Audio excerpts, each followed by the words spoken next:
Donc il ne reste plus qu'à faire exactement la même chose maintenant pour récupérer et retrouver la valeur de OG.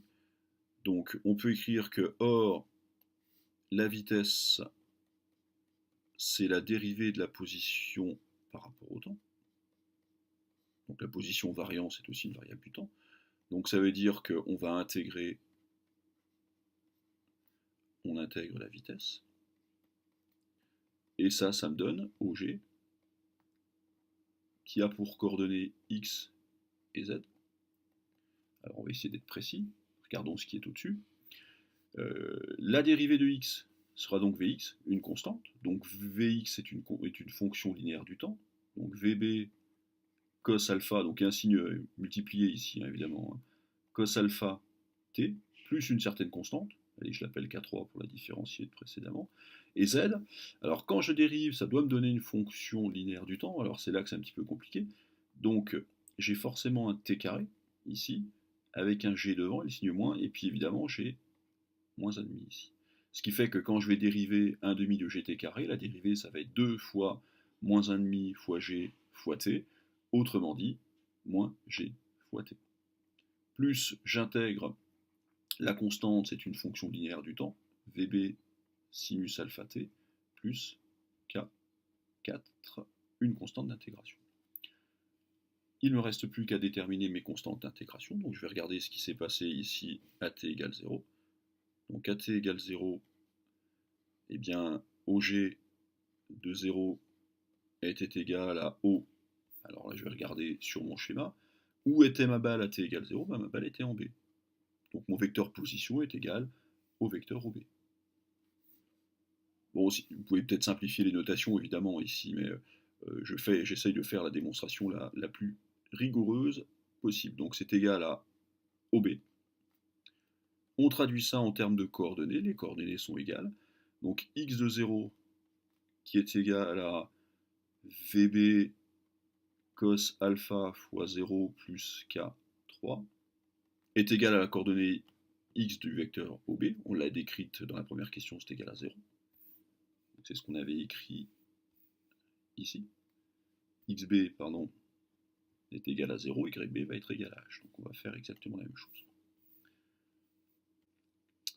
Donc, pour retrouver ces coordonnées, on va simplement écrire que OB est égal à 0, puisque c'est égal à xb, comme vu précédemment.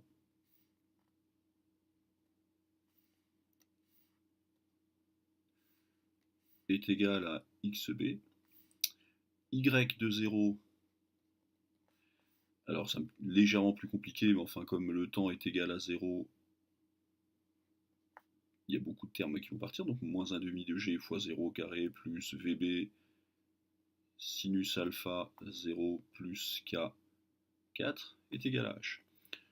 Est égal à h, si j'écris 0 alors que je dis h, parce que ça c'est égal à y. Donc ça veut dire tout simplement, pour se simplifier, que la constante K3 est égale à 0 et que la constante K4 est égale à h. Donc si on réécrit ça en résumé, on aura donc les coordonnées du vecteur position, écrivons-les de la même manière très clairement, x et z, j'ai écrit y 2 fois, excusez-moi, c'est une erreur de ma part, z. Donc ceci sont les coordonnées du vecteur OG.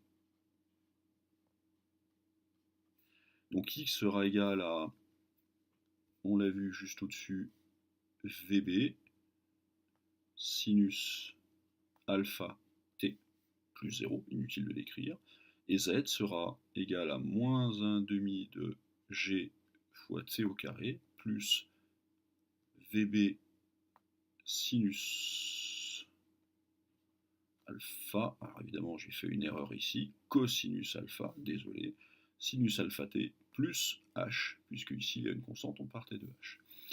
Alors, de la même manière que ce qu'on a fait précédemment, on peut faire une petite analyse rapide. Qu'est-ce que ça veut dire ? Ça veut dire que mon abscisse va augmenter linéairement au cours du temps.